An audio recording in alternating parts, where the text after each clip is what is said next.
I am she that liveth and was dead. And behold, I'm alive for evermore, and have the keys of hell and death.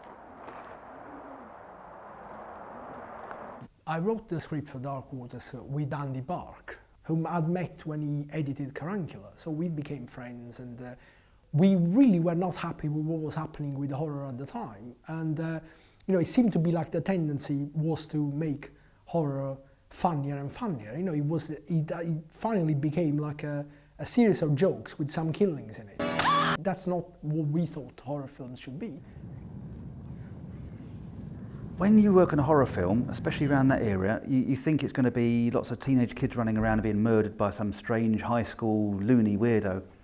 And this film was more of a, it was actually a film that was actually disturbing, I'd say.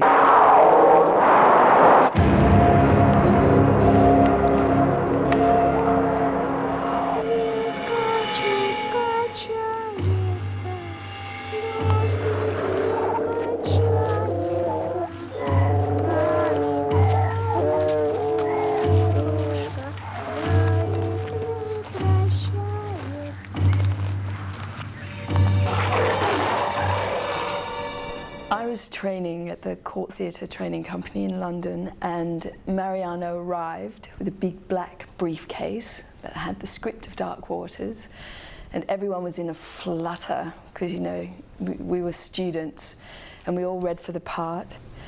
And that evening he telephoned me and said, "Do you have a valid passport?" And I thought I'd done a terrible job in the audition, and I said yes. And he said, "Do you want to come to Russia and make a film?" Yes. And so the next thing I knew, I was on a plane to some godforsaken country which I'd never heard of before for 3 months with people I'd never met. That's how it started, I think. They asked me if I wanted to go to Russia, and I said, yeah, you know. They said, it's going to be dangerous. I said, yeah, I want to go. They said, there's no money. And I said, yeah, no, you might die. And they went, yeah, that's fine. You know, I was quite happy to do that. I will never ever forget the bus journey from Moscow to Odessa. They told us it's only going to take 8 hours. It seemed weird to me, but I thought, okay, you know, let's trust these people. I will do all I can to help you. And after about 8 hours, you know, it was very clear to me that it was nowhere. It was going to take 8 hours to get to Odessa. Was 24 hours long without a break. If I remember correctly, I don't think we were allowed off the bus for any reason. No, sorry, lady. I brought these 12 people from England, and they all knew it was going to be an adventure. One of the most excruciating trips I think I've ever taken in my life. You know, I just didn't want them to be shocked straight away and run away and go back to England. I don't think we had any stops, So I asked for food. Bizarre selection of strange sandwiches. And they said, oh, you know, our contract says you are going to get food when we start the film. But, you know, technically, we still haven't started anything, so it's not our responsibility, we haven't got any food. So it was a very Russian way of doing things. I said, well, at least something to drink. Yeah, they bring out a giant sort of like case of vodka. Vodka. And that's it, that's all they have. So, you know, I don't drink, so for me, it was completely useless. Thanks anyway. But it was a fascinating journey. And it is, Russia, as we all know, is a huge place, and to travel for hours and hours and hours seeing nothing. From Moscow to Odessa, it was almost all wasteland. Quite frightening. This place is unbelievable. There's no electricity and none of the comforts you would associate with 20th century living. And you should see the brown sack they make me wear. The height of fashion for auto-flagellating pilgrims and saints alike, I can assure you. I'll tell you, I'll never complain about London again. We arrived there, the camera is not there. Apparently it was stuck somewhere in a remote region of Siberia. And you know, no one could find out what was happening to this camera. So that went on for a week. I'm thinking, oh my God, you know, we're a week late already. And then this Steadicam appears. So we think, okay, you know, we got this Steadicam, we got to try and use it. At least we start shooting, everyone's morale will sort of like will be boosted because we can see that we're not wasting our time. And of course we say, where is the Steadicam operator? And they said, no, you've got to use it yourself. So I remember Pete Field running around the studios, sort of like trying to get to grips with the Steadicam.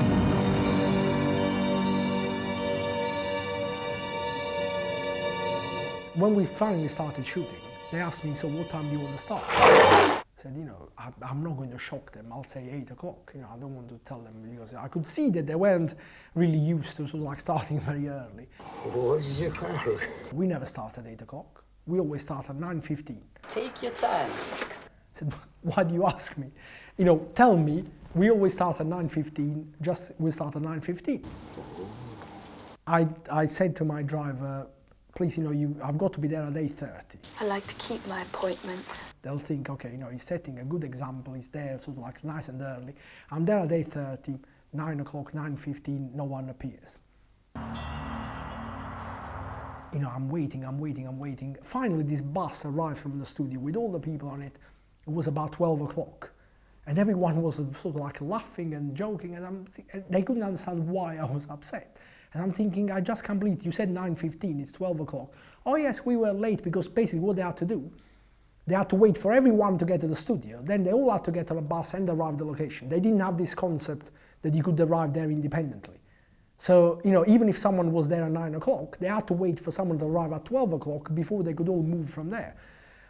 So the first day, I still remember, we did the first shot at 7 o'clock. At 10 o'clock, they sort of like switched off all the lights. You know, 10 o'clock, the production manager arrived, said, oh, you know, 10 o'clock, it's late, we got to stop. I said, but we only started at 7 o'clock. Said, oh, you know, we got to stop. The generators have run out of petrol. Go away, liar! So suddenly I'm saying, no, don't worry about it. You all go, we'll carry on. Action! Boom. They switch all the lights off. We were there in the dark. We couldn't do anything else. So there were a few days where we would only manage about like 3 or 4 hours of shooting, if that. The harder it got, the more we drew together, I suppose, and the more we enjoyed the ludicrous situations that seemed to arise every day. All in all, we had 3 operators. We had Pete Field, who was there from the beginning until halfway through. And the plan was that then Mark Milsom, who had been the director of photography on the short I'd made before, Carancula, he was going to join us and take over the operating. Now, between Pete Field going home and Mark Milsom turning up, I was promoted to operator, which of course, you know, promotion's wonderful, isn't it? So I got to play with the camera. Steve Brooksmith, unfortunately, was there all the time. Well, why not? Most of the time in the film, when you see some dangerous shot with someone perching on top of a rock or running on top of rocks with a handheld camera, you can almost bet anything you want that is Steve running around with his camera, risking his life. Basically, anywhere I thought the camera might give a dramatic shot, I'd give it a go. We were supposed to have these scenes in the tunnels. The catacombs. There were about 200 steps down, you know, underground. Yeah, now these catacombs, these were fascinating places, because you'd pull up in a coach in the middle of nowhere next to some housing estate, and then I can't quite remember if there's a hole in the ground or a small hut or something with a door in it. A bit like a TARDIS thing, and you walk into this thing, and then you walk down God knows how many 100 stairs, and you're in this underground nuclear fallout shelter. The catacombs was a labyrinth of tunnels underneath the city, and they went on for miles and miles. We wanted flaming crosses and flaming torches, and their way of doing it was just like putting a rag around a piece of wood and just throw petrol on it and light it. The thing that I distinctly remember and will never forget was this black toxic smoke that just sat in the tunnels. After about 10 seconds it was full of smoke. You couldn't see anything, you couldn't breathe, so we had to stop, go out, wait about 3 hours, go in again and start again. And you know, needless to say, it took a long time for each single shot. And we used to have to come up every hour or so and have sort of fresh air and gather our strength before heading back down into the catacombs. Getting the candles was already like a huge problem, because immediately it was like, oh, you know, we need 1,000 candles. We need more light. Or it doesn't say 1,000 candles in the script, but it says a lot of candles. So how would I know how many candles we need before we get to the tunnels? Oh, you know, we haven't got 1,000 candles. I'll go to get more lamps. So how many can you get? About 300. Shit. but it took about 3 days for them to get 300 candles. Then we would have to cut all the candles into like 3 pieces to make enough candles, put all the candles up, then light all the candles. And I did have to light my own candles, which wasn't really a problem, but, you know, quite funny. Just before doing a take, she had to go around with a match, sort of like, you know, spending 10 minutes lighting the candles. And it was very odd. You go down there, nice, brilliant sunny day, go down into the dark, dank catacombs. You're there for, I don't know, 10 hours in the candle smoke and all the other bits. And then you come back up again, and of course it's night time. And then you go back to your lovely hotel. And I remember we had extra sort of air conditioning. I was in my hotel room. I moved in the night we moved in, and I heard someone say hello in Russian, actually, привет. And I thought, where's this someone saying hello? And I looked around, and I couldn't see him. I looked outside the window, and there's no one there. I looked in the corridor, and I sat down on the edge of the bed. Hello. I was like, what the hell is it? Where is this person? And because I wasn't thinking when I walked in the room, I was thinking there was a mirror on the wall. And it wasn't a mirror, it was just a big hole. And there was a Russian sitting on the other side in another room, sitting on a chair. We're like, hello. And I thought, like, I can't sleep in here. And it was just completely normal. But now, what can I do to make your stay in our humble home a pleasant and fruitful one? Now, the first 15 floors were full of people who, I think they were on holiday for some fish factory or something. But we're on the top floor with our security guard guarding us from fish people, I suppose. He was more dangerous than them, obviously, because he had a loaded gun. He was drunk all the time. I woke up in the morning just feeling this thing on my head. And this guard who had been drinking all night was absolutely out of his mind. And he was tapping me on the head with a pistol, telling me to wake up. And I said, what the hell are you doing? This is insane. I said, you know, that could be loaded or something. So he walked to the balcony and aims the gun and said, look, it's not loaded. And he went, oh, that could have been nasty. And they said, is that a real gun? He goes, yeah, of course it's a real gun. Of course it's a real gun.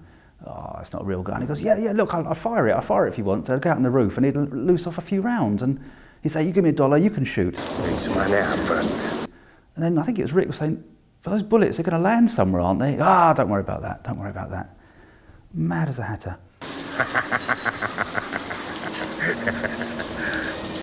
But interesting. Wonder where those bullets did land, thinking about it. Luckily, we couldn't read the paper, so we're never going to know. And also, the food was dreadful. All losing weight like mad. All the vegetarians started eating meat again.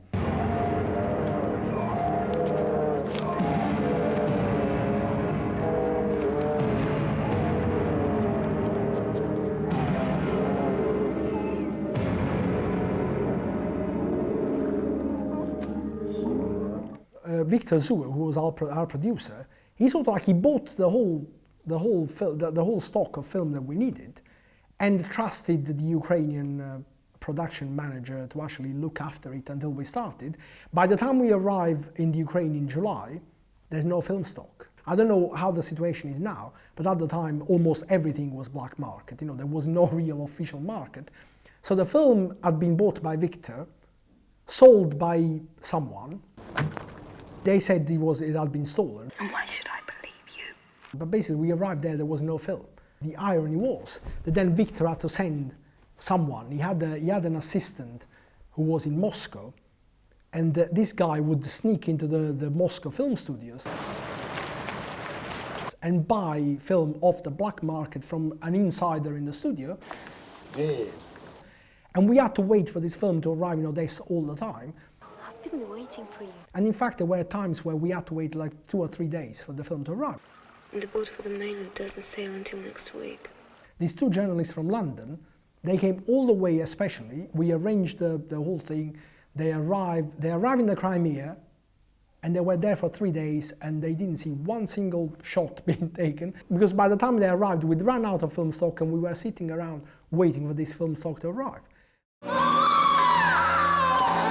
I remember I was helping the special effects guys at the time, and it was my job to carry. I was carrying buckets of blood, and there's glue everywhere and nails and wood, and I suddenly realised there was a piece of wood stuck to the bottom of my foot, and I thought, this glue gets everywhere. So I sat down on the floor and I pulled this piece of wood off my shoe, and there was a 6-inch nail in it, and it'd gone right through my foot. And so all this blood's coming out everywhere, and everybody thinks that you know, this is some joke from the special effects guy, and everyone's laughing, and there's this blood spraying out the bottom of my shoe. So then the doctor comes, of course, and you know, we ask him what to do, and he's like this, and a big rusty nail, you know, and he says, well, inject it with vodka. Vodka. Good cure-all, apparently. There was 13 of us from England, but we were working with a mainly Ukrainian crew. The locals fell into two fairly broad categories. There was ones who were quiet, diligent, hard-working and full of surprises, very good technicians, and then there were those who were always drunk. I would have to talk about vodka, the amount of vodka that was consumed on a daily basis by the crew, the Ukrainian crew. We are translators. So there was no communication problem, unless obviously if you didn't have a translator there, and then it was a matter of pointing and trying to figure it out. Almost like the translators get all the power. They can actually translate whatever they want, they can say whatever they want. And obviously this led to a certain amount of confusion. There was one particular episode which was very embarrassing, because in the script, one of the characters who's on the boat eating this raw fish, and is supposed to be a really weird character that just appears and disappears, just to give you that idea of this girl getting into this really bizarre world. And in the script it was described as a freak. When they translated it, I don't know what they did, but of course, you know, they took it literally. Oh my God. There's all the people lined up that wanted to play the freak on the boat. And I looked at them, and basically what they'd done, they thought I meant sort of like freaks, in the sense of like, you know, like carnival freaks. So they were all people that were sort of like bent out of shape, people in wheelchairs, people without limbs. And they were all sort of like looking at me, sort of like eagerly thinking, choose me, choose me. And I'm thinking, oh my God, what am I going to do? Because of course I need someone that can actually jump around. I felt horrible, because of course I just, you know, you always have to disappoint someone when you're choosing. But in that case, I knew that of course I had to sort of like tell all of them, sorry, that we made a mistake, we don't want any of you. Again, it's a translation thing. They would get mortally offended by something. Like the smallest little thing, you'd ask if they could stand over there because you're in somebody's eye line, and they would, I am mortally offended. And it's like, oh, what have I done? But one guy in particular hadn't grasped, I don't know, he was pretty good at English, but he would just stand there and say, I am mortally offensive. And we just had to agree with him, really. He was mortally offensive. Anything you were asking for, their first reaction was, no, it's not possible, you cannot do it. Can you help? At the end of the day, he'd come up to you, what would you like for tomorrow, sirs? And we'd tell him, and he'd say, no, it's impossible, sorry. And we wondered why he kept asking us, because he never came up with anything. But he did it every day with such sincerity, we actually thought we might get something. So one day I just said to him for fun, we need a vertolot for tomorrow, which is one of the few Russian words I learned for helicopter. And he said, it will be done, you know, like he did every night, to be honest. And in the morning you expect to hear, it's impossible, there aren't any in Russia. But instead, as we were sitting there eating, I don't think we ate breakfast as such, as we were standing around starving, we could hear this deep, thundering noise of this Morse helicopter thundering over the hills towards us. And lo and behold, it landed on the beach, and he said, your vertolot! Oh, God. So I think Mariano very quickly wrote a scene that involved an aerial shot, which was quite handy. If you stood your ground, suddenly for some weird reason, they would always find a way of doing exactly the thing that they said was impossible.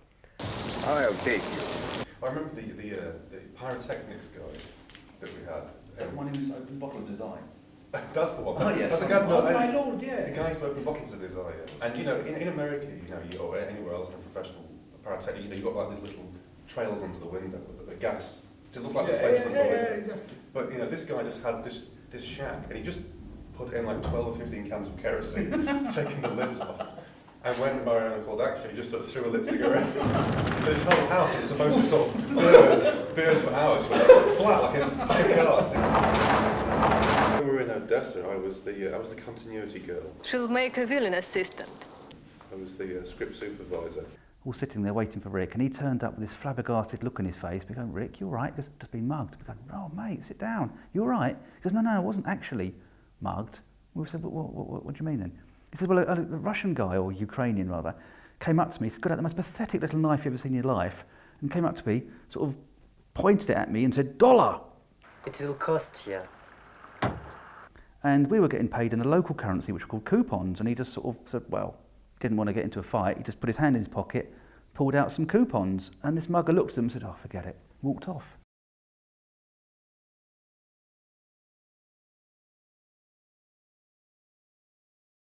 The whole scene of the village and also the convent on the hill, it was all shot in the Crimea. That's the thing about the Ukrainians, I mustn't call them Russians, but the Ukrainians, they would surprise you. We went to see this set they'd built on the beach, and it was fabulous. It was like a little village built on the beach, and it was really nice. I have really happy memories of that. It's like a Caribbean holiday without the downside, because you had the lovely beach, you had all these fab huts, and you know, you got, by now the people we're working with are like a really good friends. When we were on the beach in the Crimea, Steve was with us. So Steve was there, there was me, there was Louise, and there was Mark.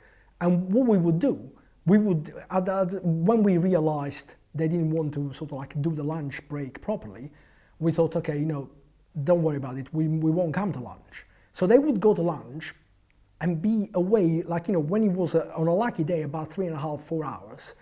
And then what we would do, we would sort of like be left there with the camera and sort of like try and run around and do as many shots as we could by ourselves, just because that was the only way of finishing the film. Because if we'd waited for their rhythm, basically we would never have finished. And the first 3 days, we sort of like, we refused to go to lunch, but we found a weird shop. Actually, you can't find shops, you can't find anything, you just look through windows and get confused. It had absolutely nothing in there, except one shelf full of jars of sort of like of Nutella, you know, sort of like lovely chocolate and hazelnut spread. So we bought these jars of Nutella, and then there was a bakery, like a local bakery that used to bake biscuits and things like that. And for days, we would be on this, you know, on the beach there, sort of like dipping these biscuits in a big jar of Nutella, until finally they gave up. And they thought, okay, these people are mad, they're not going to give in and sort of like come up and have lunch with us. And for the last week, they suddenly found a way of bringing the lunch there. So, you know, there was always a way. The silly things about the Ukraine gave us what's the word? A common enemy. So it gave you some sort of camaraderie. It was sort of us against them, but the good Ukrainians were very much with us. Not all the people, but some of the people that came from England with me were as mad as I was. Because we only had one defector, which actually we will not mention, because he from now on will be always known as the unnameable. But he was the only one who actually really adapted very well to the locals' way of doing things. And if the locals took a 3-hour lunch break, he would take a 6-hour lunch break. And suddenly he would disappear for hours without anyone knowing where he was. So in the end, we thought, okay, obviously we can't rely on him. He's obviously sort of like defected to the other side. You're one of them, Sarah. Went to the opera for my 21st birthday, and I think I bought out all the boxes. Luckily, it was only 4p to go to the opera, so I thought, I'm going to have to go. So one night, we all had a little trip, all dressed up as smartly as we could, and, you know, well, suits out and stuff like, well, you know, shirts anyway. And that was just like the funniest thing in the world, because we went to see this opera, and it was a woman that must have been 55 if she was a day, with bunches and like plaits, dressed as a 16-year-old girl. But it was a very strange affair. It was a fantastic building, and we got the best seats. Beautiful, decaying, but you know, like most of the stuff in Ukraine, you could see like the former splendor coming through, and this building was incredible. And we were, you know, obviously some very highbrow Russians around us, and we were trying to make head or tail of this opera. So because we couldn't work it out, Mariano had to go over interpreting it. Yeah, Mariano was translating the opera. He talked all the way through the performance, saying, this is terrible, like, I can't believe I'm seeing this. And it seemed to be an opera about a basket. And this basket was being passed between all the actors, and for some reason at the time we just found it incredibly amusing. But well, anyway, I've been to the opera now. I don't need to go again. It's interesting, but you can keep it, to be honest. Stick to films.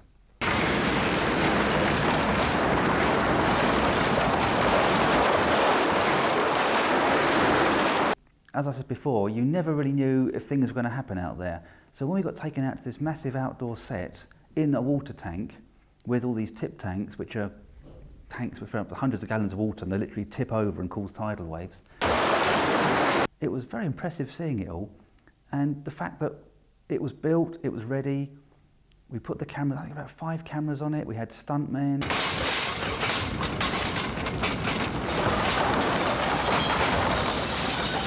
I think we got it in one take. It just all worked superbly. It was very, very impressive. That's what I mean. You'll have odd events like that, then you'll have a week of like no film, no camera, no nothing, no actors. My main recollection of it is being up on a tower, looking through a camera, hearing action, seeing all this stuff going on, turning the camera off, stepping back, looking at this devastation that happened all around me. I mean, 1 minute it was a church, and next minute it was just a scene of chaos. And everyone's looking around at each other, and everyone's going, yep, good, we got it. And that was it. We got it in one go. Richard Field and David Mundin, that were actually building and sculpting this monster, we hired a warehouse somewhere outside of Manchester, and they were building this monster. And then this monster was supposed to be shipped to the Ukraine once we were there. And someone, I don't remember who he was, that had been left behind in charge of sending this monster, has the bright idea of sending it overland. So we're waiting for the monster, the monster gets lost. Suddenly no one knows where this monster is, and we sort of like, we're there with everything else. I'm thinking, oh my God, we haven't even got the monster. What can we do? So we're trying to look for this monster, you know, no one knows where it is. Someone says it's stuck at customs in Moscow. Someone else says, oh, you know, it's still in Manchester. You know, no one knew. Finally, a truck appears at the studios in Odessa. Everyone is, oh my God, the monster is here, the monster is here. We open the truck, and there's a load of musical instruments in there that apparently were supposed to go to Moscow, to an orchestra in Moscow, and instead they got mixed up. So the orchestra in Moscow got the monster, and we got a load of musical instruments. So we had to sort of like repack the whole thing, try and find out where exactly in Moscow this monster had arrived, and finally, you know, the monster arrived. When the time arrived for us to shoot the final scene, I realized that this monster looked beautiful as a sculpture, but really didn't move at all. In the film, when I cross the bridge and I stumble and nearly fall into the blind painter's pit, I had to do my own stunt, which I was absolutely fine about. But it was about 16 feet in the air, so if I had fallen, I would, you know, really have hurt myself. So I just happened to mention to the guy, Sasha, who was in charge of health and safety, could I just have like a mat or a net or something just in case I happened to really fall? And he said, oh yes, and he went off, and he came back and he had cut out a bit of polystyrene about the size of my head, and he looked up at the bridge, and then he looked down on the ground, and he sort of did some calculations and just put it on the ground. That would have been interesting. Luckily I didn't fall to test it out.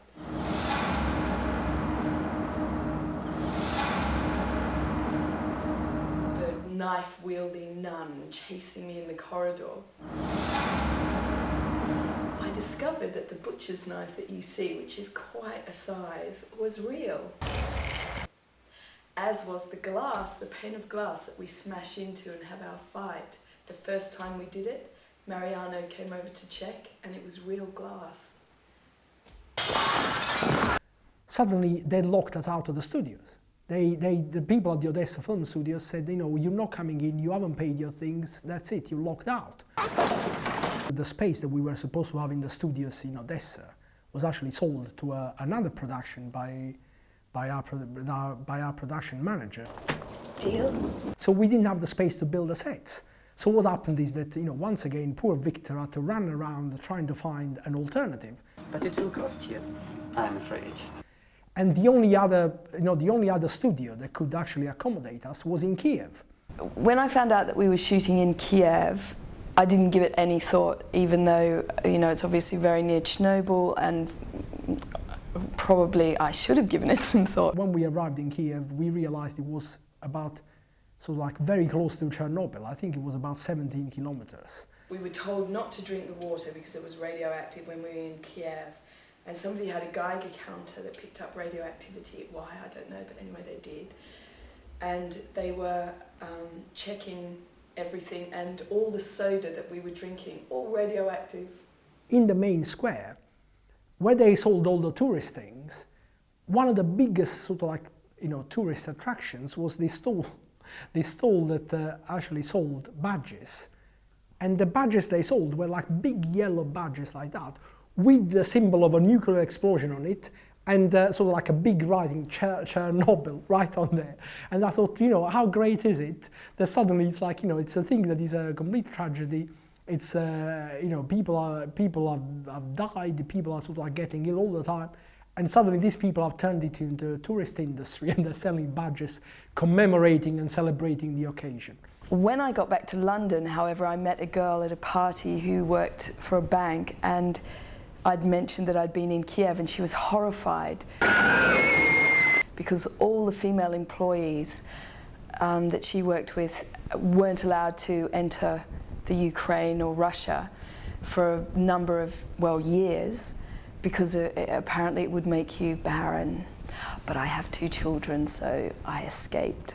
We were in Kiev, we've been shooting all day, we finished at about 2 o'clock in the morning, we get in the car, arrive at the gates, there's a guard there, the gates are locked. And he said, "You're not going out." I said, "What do you mean we're not going out?" "Oh, it's too late. I can't open this gate." No, not tonight. "It's 2 o'clock in the morning, we need to go to sleep. Hire yourself a room. I can't let you out, you've stayed behind too late." So at that point, I just thought, I remember there was me and Mark Milsom decided to be, I'm usually a very cautious man. Are you afraid of death? At that moment, I remember, I thought, I don't care. There was the guard there, you don't know if they, all of them, but they were always armed, and you don't know what they would do. But we just jumped on the gate and we started shaking the gates, and fortunately it was a Ukrainian lock. We shook the gate about 10 times, and the lock just broke. And we just opened the gates, and the guard was saying, "No, you can't go." Well, I just said, drive now. The driver didn't want to go, because of course he sort of thought, "Oh my God, I'm not supposed to drive." In the end, I managed to convince him that he has to drive off, and the next day we got a real sort of telling off from the head of the studios, but nothing else, and at least we could go to sleep that night. The ending of the film was supposed to be very big. There was supposed to be everything going on. In a way, it was supposed to end on an even bigger bang than the beginning, when the church is sort of being flooded with water and everything is going on. But of course, by then we hardly had the time or the resources to do the scene as we did it. So we just had to do the best we could. Very spooky when you work on a film. Oh God, what have you done? This is a long time ago, when you've pretty much forgotten about most of the things. Then you see the film and it all comes, literally flooding back. The stuff we shot, you see it through the camera, and maybe you see it in rushes the next day, but seeing it cut together in a scene, being a technician, you don't understand what's going to happen with the shots you've shot. So seeing them cut together, you think, "Oh, I got it now. At long last, I worked out what actually happened."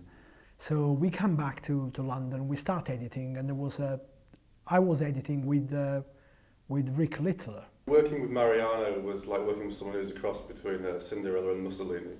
And we were editing on film, so it's sort of splicing the whole thing by hand, and trying to keep the whole thing organized was a nightmare. But it was just me and him, and sort of 12, 14 hours days. But Mariano, the answer. But when you say Cinderella, someone with the beauty of Cinderella. Don't editing. We start editing. In the meantime, we're running out of money.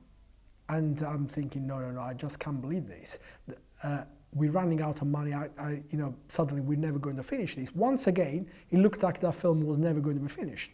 I thought, okay, if we put together enough sort of scenes that look good, we can actually use them to raise the rest of the money. So we put together 20 minutes of rushes, and we sort of like, we got a few investors together, and we got a few £1,000s out of it. So we carried on editing. Then suddenly Rick got a job. And I was actually working at the same time. I actually had a 9 to 5 as well. And I would be left by myself in there editing. Then when he finished, it's sort of like from his office, he would come in there and sort of like we would do the evening together. My role changed a few times throughout the production, I guess. We finished editing, almost all of it, except that we'd run out of money and we couldn't find the money anywhere else. And in the end, the only solution was to go back to Moscow and finish post-production there. No! And I was there for 5 weeks. We had to sort of like rush to sort of like finish in the 5 weeks. We sort of like, we were doing the sound mix, all the Foleys, all the soundtrack. The music score was being recorded, the ADR. Well, Mariano, I think, had seen me in a play and asked me if I'd do the voiceover for Dark Waters. Which I was, very flattered, so I agreed, thinking I'd go to this, studio and record the voiceover. But instead I was in this flat in North London. Okay, well, probably got a studio in the garden or something in a loft. And I went in there, I think it was Rick. No. And he said, yeah, come up. So we went up this sort of suburban house staircase into this bedroom, and I was like, okay. Dark. Anthony Hopkins type thing. I needed some voiceovers and some ADR from Louise, who was in London. I had to lip sync Elizabeth's lines whilst under a blanket. It was like a room out the young ones, and there was this like tiny microphone on this coffee table, and a blanket, and a portable TV that we had to sync to. I remember just having to put the blanket over my head, and I recorded the sound that way. I mean, it was, no expense spared. But in this instance, I think it worked really well, actually. So it was really makeshift, low-budget stuff, but, it just goes to show the wonder of the movies, because you'd never know. Then they had to send it to Moscow. We had to coordinate the whole thing from Moscow to London, which at the time wasn't very easy. We were sending all the stuff over to him, and it was all being sort of directed remotely. At the time, you would pick up the phone and you couldn't get a direct line. There would be a voice there, sort of like saying something. Then you would have to ask them to give you a line to the outside. The power of post-production. It was me and Paul Azov, our executive producer, had actually come from Siberia, and we were staying in a sort of like, it was supposed to be like a guest house, but it was a basement somewhere in Moscow, and it was sort of like, the weirdest, dingiest place you've ever seen. It was decaying, everything was falling down, it was sort of like underground. Once again, it seemed to be like everything with this film was either in the water or underground somewhere. One morning, I'm woken up by the sound, like sort of like, fireworks. So I'm sort of like, I wake up and pop, pop, pop, pop, pop, there's all, and I'm thinking, oh, how lovely. The locals are doing some festival or some local celebrations.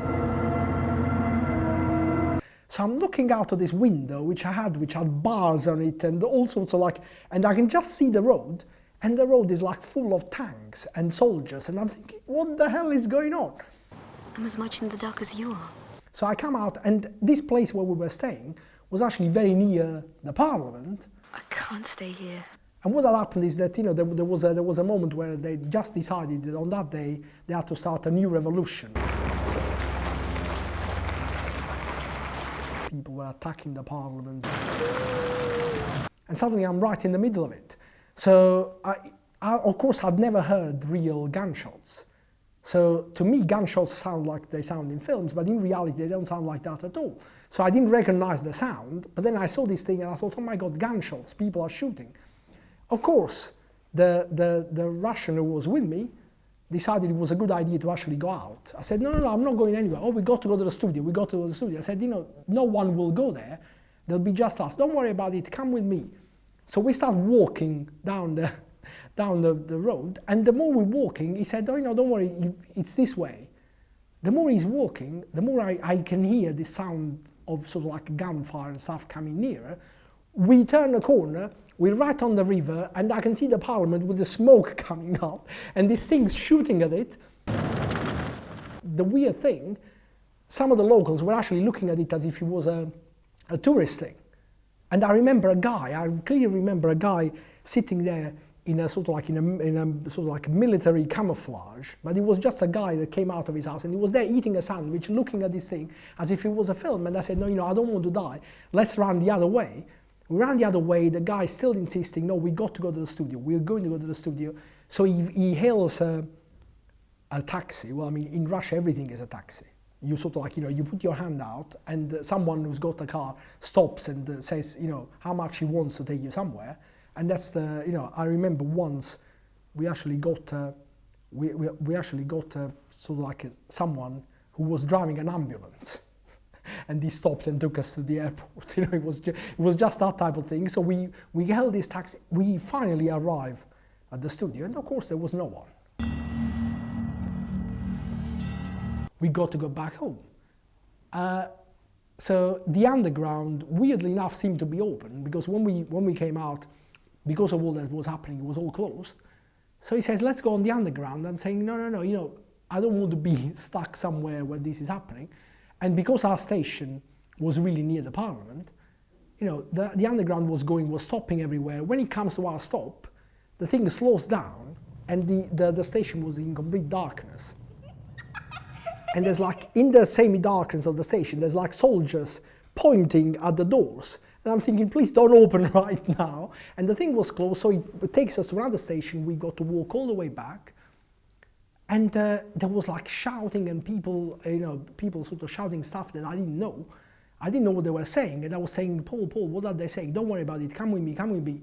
Finally, we got indoors and I said, what were they saying? And he said, oh, you know, I wasn't going to tell you at the time, but what they were saying was, they were shouting, you know, get down, they're shooting, get down, they're shooting.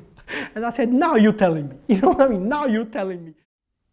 The sort of like the mistake you make when you haven't got enough experience is to actually think that making the film is the biggest sort of like job you're going to have.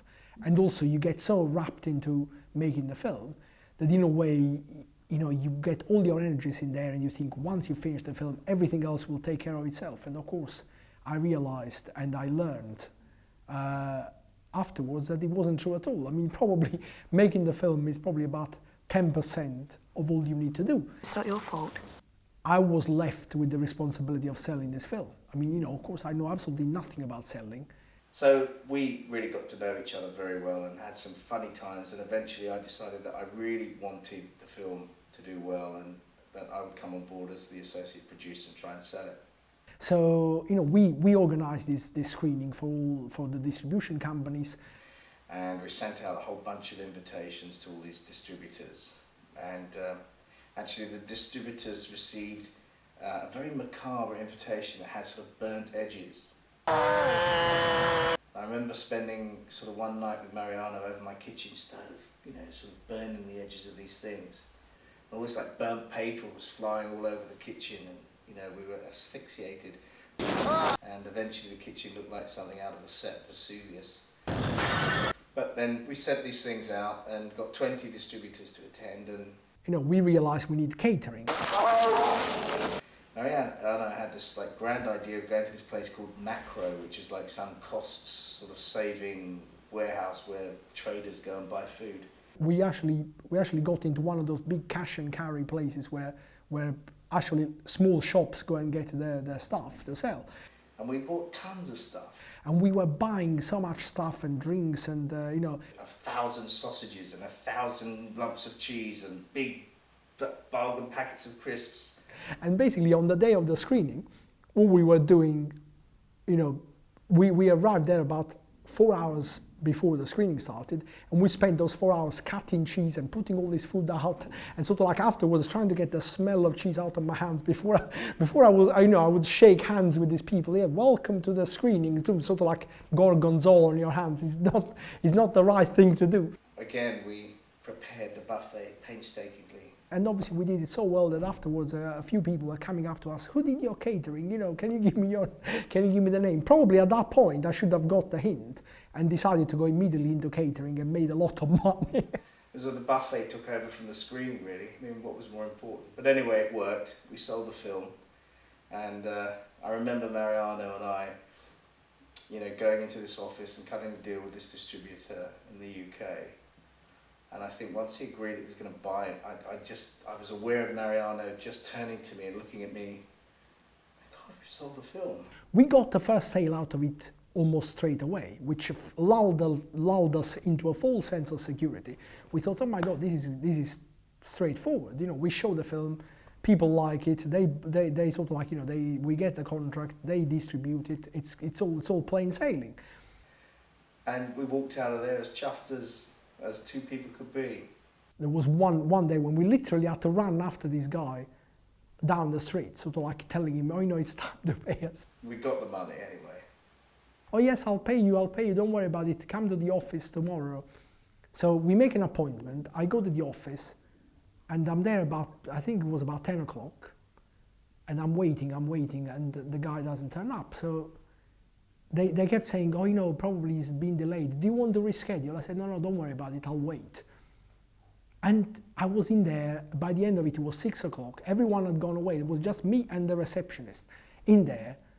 All the lights had been switched off. There was me in the office there, and this poor girl's carrying on saying, oh, you know, I don't think he's coming, you know, do you want to go, you know, don't worry, I'll reschedule for another time. I thought, okay, I wasted about 8 hours in here. I might as well carry on. And in fact, about 7:15, he turns up. Sort of like, and he made a really good job of sort of like of acting surprised. But, you know, but he probably was surprised at the fact that I'd actually stuck it for that long. But he went, oh, you know, I wasn't expecting you. I said, what do you mean you weren't expecting me?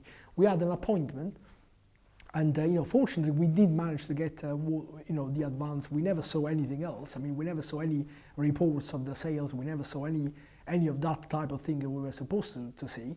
And then we took the film to MIFED, and that was some great funny moments there, us walking the corridors trying to sell this film, and then in the evenings going back to this hotel and watching Italian TV and drinking cappuccinos and eating copious amounts of chocolate.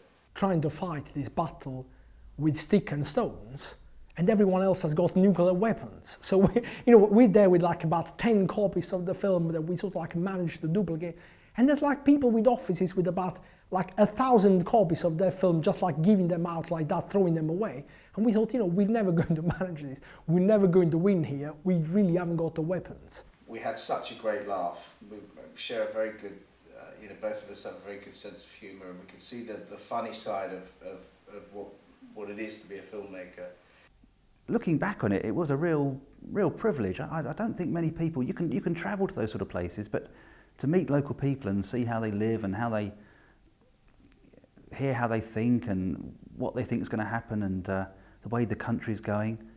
So all in all, we've had a lot of fun with Dark Waters, and I truly believe it's just the spirit of Mariano lives in that film. It really does, and the stories and the times and the people attached to it. It's really quite an extraordinary journey. I will never forget the experiences I had in the Ukraine. We were there at a time when they got their independence, and it was a very particular time in history. I've been back to Russia since, and it's blended more into sort of Europe really, but at the time we went, as it was just opening up, we were seeing things which probably most Western people, well, 99.9% of Western people wouldn't have seen. Remembering the whole thing, it was a real miracle we actually got even half a film, let alone a complete film out of it. One of the ladies, the actresses, she was 96, she remembers the Russian Revolution, she was telling us about it. I mean, how many people have actually sat down with an eyewitness to the Russian Revolution and chatted about it? Elizabeth's journey is definitely one of self-discovery. So in that, yes, someone, you know, making a journey, and I suppose I made a journey, and it was a life journey. Because it's something that could happen to you, and it did happen to us, didn't it? Let's face it, that film was, you know, somebody going from England say to some strange foreign, that's what we actually did. So maybe we're part of the film. Please, God, have mercy on my soul.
Any chance, at least, of having my coat back?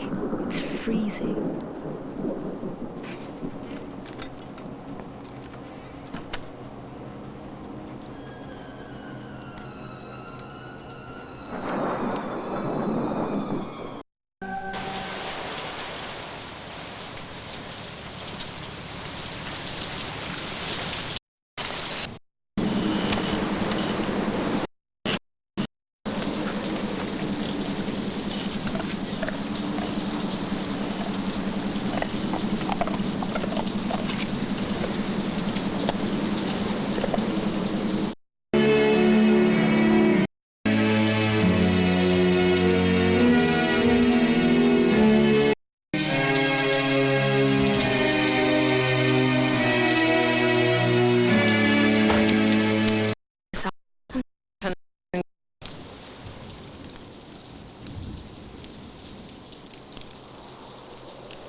We discovered where she is hiding.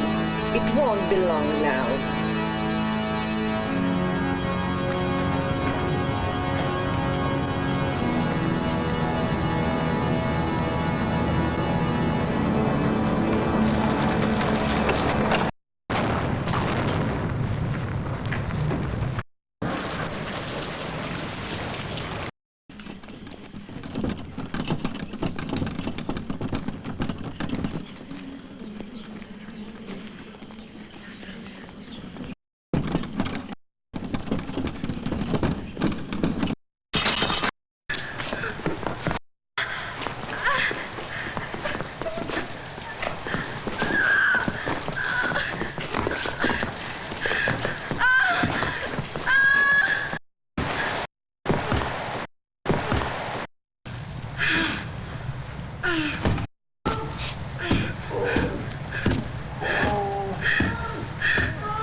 You're afraid of yourself.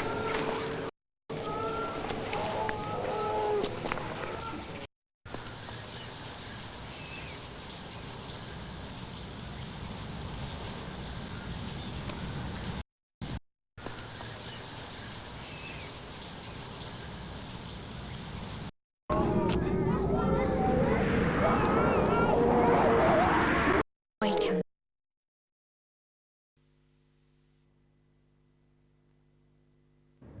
Michele De Angelis, producer of this DVD, is here with Mariano Baino, director of the film, to comment the blooper reels of Dark Waters. Yes, it's hi, Mariano Baino here. We just put together this short blooper reel, just to show you that it wasn't all gloom and doom. Although the film, is perceived as very gloomy, and we had lots of these adventures while we were there, but we managed to have some fun as well. And this is one case where we actually prepared the whole thing. We surprised the whole crew. This is one shot which is in the movie, and she's doing it almost the same, exactly up to there. And then she pretends to be completely confused about which way she's supposed to go, and she's got a piece of tape stuck to her face so that she got a moustache, and now she's asking us which way she should be going. It caught everyone by surprise. This is Pete Field trying to show us what worked in the Ukraine, which was just having enough dollars. That's me doing a little dance there. And that's Victor. That's Victor Zuev, a lovely producer. Rick Littler, who was doing continuity at the time, and then became my co-editor. Tanya, lovely clapper loader woman. That's while we were shooting the bus.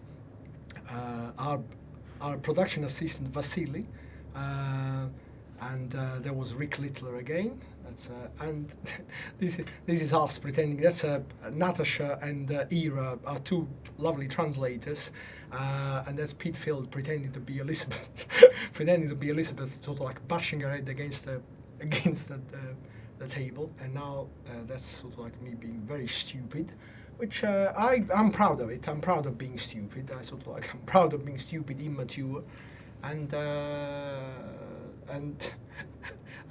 sort of like I hope you're not too disturbed by how stupid I am.